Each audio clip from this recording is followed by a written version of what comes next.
Wondering how you can generate business with both sellers and buyers? I'm with Andrew Undem. We're going to give you the key right now going into this spring and summer season that'll help you take your business to the next level.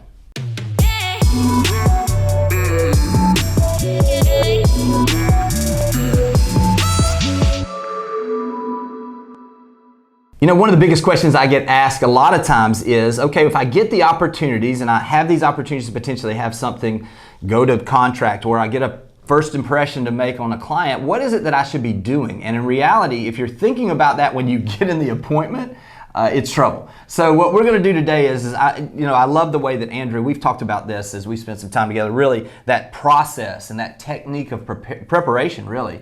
Right. Andrew, why don't you break down a little bit kind of what that looks like for you and how you teach that to some of your buyer's agents as well. Yeah, we feel that one of the most important things to learn in this business that doesn't get talked about enough, in our opinion, is how you have those first interactions, those key moments, whether it's I'm meeting a buyer for the first time, I'm meeting them, I got a lead, I'm meeting them at the house, how does that look like? When I have the all-important listing presentation, or when I meet another agent, you have to have a plan for that. You have to have a technique for that. And Jamie, when I was describing technique at the event, it's just how you perform the task. Hey, we know the right task to do. We know we should follow up. We know we should be prepared. And by the way, there's a technique for all of that. Here's how I prepare technique. Here's the first line. Here's the questions I'm going to ask. Here's how I'm going to make sure this client is going to get their needs met, and I'm going to find out if I can help them at a high level. I'll tell you what, let's do this specifically, one specific task, okay? Because we could go into this for hours. Yes. Let's talk about, especially as we're coming out where we are right now, to me, one of the most important things you could be doing is getting face-to-face with people, right. Open houses, specifically. Let's talk about preparation to go into an open house. What is it you're doing to prepare yourself, what you're going to have an understanding of, some of the questions you would ask if you don't mind. Perfect. Open house is one of the optimal opportunities in this business. If you are not excited that you get to do that, you get to do it. You don't have to do it. You get to do this. I think you might be missing out, and we want to change your mindset around doing an open house. You can turn this listing, which people will descend on in most markets around the country, into a shop, into your store, into an opportunity for you to be on stage as the real estate go-to person in your market. So we want to understand this is a big opportunity, and it would make sense to prepare for it, right, and know what you're going to do and have a plan and a technique and a follow-up system. So how do we prepare? Every Tuesday when we do our sales meetings, we pull up all the listings that we have and the ones coming soon and the ones that are currently active. We say, who's doing what open houses this week? And we have 25 agents kind of fighting over them, which is the culture we want. We want a hungry agent saying, I want to do this one. So look, you can do 4 open houses a weekend. We like to do 11 to 1, then 1:30 to 3:30. That's Saturday, and you can do it again on Sunday. So you got 4 good opportunities. And oh, by the way, you can do them during the week too. Right. In Baltimore, in our market, Thursday nights from 4 to 6, when people are getting home from work, we'll start doing them too in the spring and summer. So you got to identify a good open house, and then this is how we coach our agents to prepare. You have to know everything about that house. That's kind of obvious. All the key compelling features of this house, and you have to be able to tell a story about that property and have all the stats. But as importantly, you need to know everything about that micro market with the current market dynamics. What's active, what's pending, what's sold within that price range. Right. So if you're in a 400K home, you say, hey, I want to know everything between 350 to 450 or 500 and have all the active pending and sold data. So you can say things like, when a buyer walks in, you can say, hey, has anyone went over the market dynamics and the current velocity in this market between 350 and 450? It's really important for you to know that. No consumer has been talked to like that from a real estate agent. Right. They go into open houses, someone's laying on the couch, they don't want to be there, they're not excited. Take a look around, let me know, please sign in. Yeah. Versus you are dressed, you're prepared, you're ready to go. Hey, has anyone went over the market dynamics and the current velocity so you can ensure you know what's going on in this market? And they say no. Hey, right now there's 18 homes that are active, or more like 3, right? There's 3 homes that are active, 6 are pending, and 18 have sold in the last 6 months. The reason this is important is because you have to know this data. Homes are going under contract in about 7 days for 103% of list price. Closing help, look, as you can tell, over the last 6 months, it went way down. People aren't even getting closing help anymore, so you have to be prepared and aggressive. Has anyone went over this with you? They won't leave. They'll start following you around. Say, hey, this is important, here's my number, I want to connect with the next person. If you get that good intro and you drop all this knowledge on them that they should know, they're going to want to talk more with you. Absolutely, yeah. And one of the things, somebody may be listening and they're maybe not on a team, or they're listening to this and they're like, I don't have any listings. Let me say this. One of the biggest things you can do is create the relationships with the agents in your office. There are listing agents that don't have enough time to do open houses, or they're at a place in their business where they just don't want to. Right. And so for you to be able to provide that service where they can make it easy to report to their seller that they've done something additional is very critical. Here's the way I would do that is, watch that. Build a relationship with those top agents that have all the listings. Approach them and just say, hey, listen, I would love to prepare and maybe host an open house for you in a way that helps you with your seller. There are some places in that maybe sitting on the market a little while is crazy to say right now, but if they sit on the market for a few weeks, this is a way that the seller can do, or the selling agent, the listing agent can do something for the seller that's a little different. Here's what I would say is, make it very crystal clear that you want to do everything in your power to make it great for them. Here's some things you can do. Make sure, and you can show these people this up front. I used to love it when an agent would come to me, and this is the way I coach our agents to work with our top agents. Make sure that you show them how you're going to report. Make sure you're going in and you're saying, hey, listen, when we get done with this, I'm going to send you this email. I'm going to send it to you where all you got to do is copy and paste, and you can send it to your seller to hopefully make you look a little better and give them the data. I'm going to break it down. How many people came to the open house? How many people were looky-loos? Who were the ones that had the best questions? The best positive feedback, 3 things. The worst feedback, we had 3 things that we could do to make it sell faster. If you put that in a format and you show that listing agent and you say, listen, within an hour after this is over, I'm going to send you this report that you can forward to your seller. It makes that agent look better. And I promise you then, in the future when they have opportunities, you're going to be the first one they think of. So don't get held back by the fact that maybe you're a place and you've always worked with buyers, or you don't have listings, or you're like, stop thinking about things and ways you can't do it and find ways to do it. If you'll add value to agents, I promise you the agents in your office will start adding value to you. Let's talk about that person comes in. What's that first question? How does that look? What do you coach people as they first come into the house? I know you mentioned that question, but typically when you're first getting them in there, how do you get their contact information? What do you do? And what do y'all talk about as far as that initial conversation or what that looks like?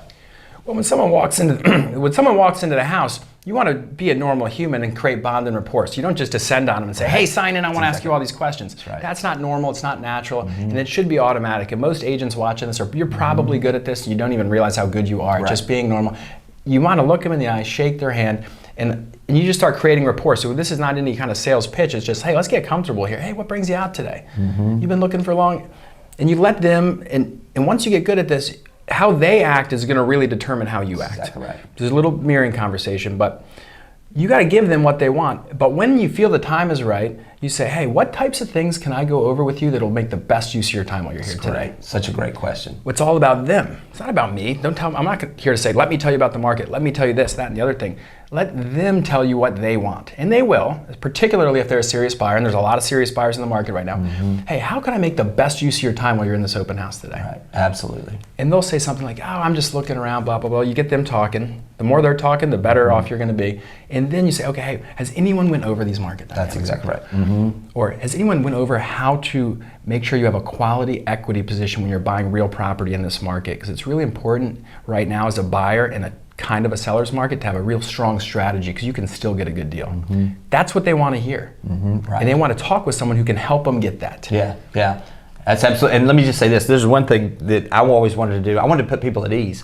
Right. So when they would say, it's the natural, if I walk into any store and somebody says, can I help you? It's, no, I'm just looking. Right. So you're going to get that a lot. So let me tell you how to try to help with that what I like to do.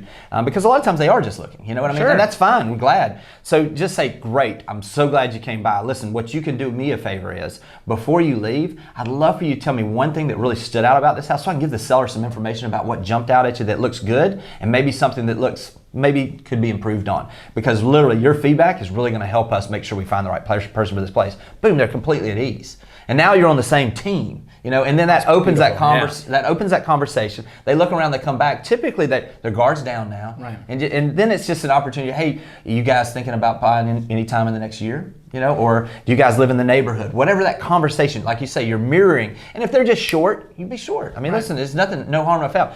I've been in open houses the last few weeks in a couple of different markets just trying to see this. I was with my daughter. We went to an open house for a house, and like you say, having those little time periods, a 2-hour time period, I counted while we were there for 15 minutes walking around, and I'm just kind of watching this, Right. I counted 32 people that were there at that open house while we were there for 15 minutes. Hosting open houses right now is, in my opinion, the most valuable thing you can do. It's going to find you potential sellers, the looky-loos in the neighborhood. Oh, yes. It's going to find you those folks that may not be thinking about it now, but they're going to in the future, so you can begin to build your pipeline of buyers. So to me, it's the best opportunity in the marketplace right now. Let's talk about how you end the conversation, and the most important part, follow up after you've met someone at an open house. Yeah, and you just touched on, that's just a beautiful way to get their agenda and to set an expectation. What Jimmy just said is, hey, I'm gonna ask you, do I have permission to ask you what you liked about this house and what you didn't like? It's great. So nice, because they know before they walk out of the door, they're gonna give you that information. Right. Mm-hmm. And you set the tone in such a natural way. Now, follow-up's a big piece. And you also asked, how do I get them to sign in? Well, when you're going over really good information, as you're going over that, you're giving and giving, Mm-hmm. say, hey, would you mind signing in right here? You Yeah. look at them right in the eye, and they always will do it. Yeah. People who don't get people's contact information at open houses, it's because they're not giving anything, they're not mentally prepared, they're not asking the right way at the right time. Right. There's no excuse ever. Right. Every 32 of those people, they all would have signed in. Guess how many probably did? Very few. 8, because the agent didn't have a plan, she wasn't as prepared, and she didn't know, hey, when you're in a busy open house, I meet each person, and I do not take my eyes off that person until I get through this 3-minute thing, which is, has anyone went over this with you? This is why this is important.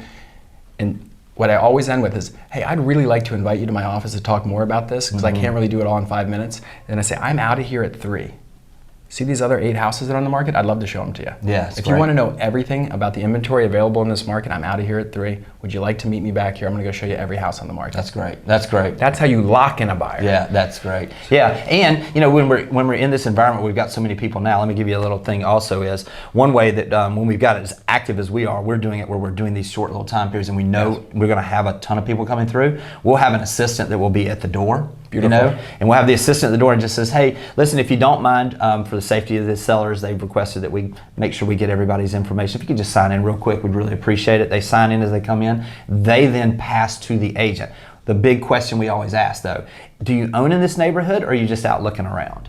Because if we have those people and the assistant's there and they know that it's an owner in the neighborhood, that's a huge cue to grab that agent and put them in touch with that person. If you've got 10 people in there and they're all looking at this house and there's one of them that's an owner in the neighborhood, guess who you should spend the most time with? That other owner, because they're either thinking about selling their house or they're going to have the ability to, now you can begin to build that relationship. Hey, I'd love to keep in touch with you after this house. Can you believe? I mean, your place has probably gone up dramatically.